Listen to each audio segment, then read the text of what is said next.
Suspense.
Let you go, first quarter.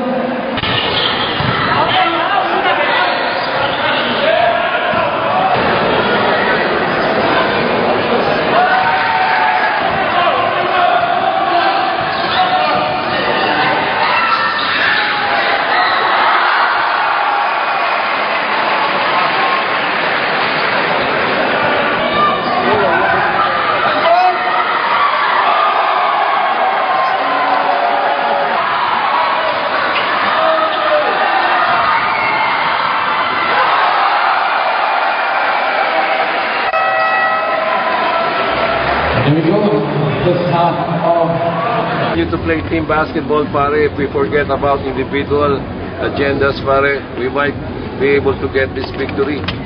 So let's think of the team first before individual glory. Team on three. 1, 2, 3.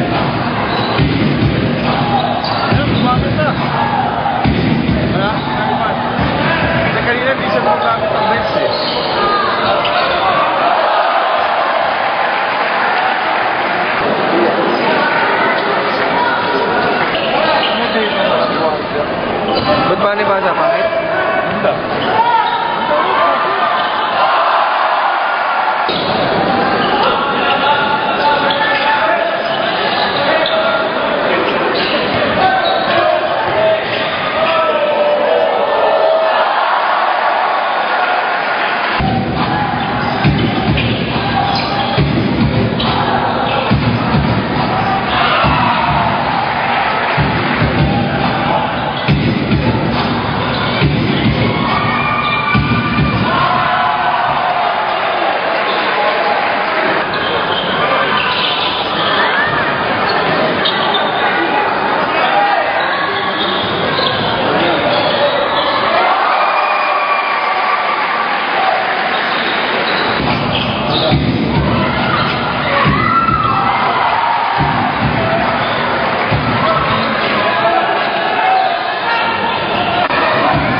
Set ng bantay ni Kuwete.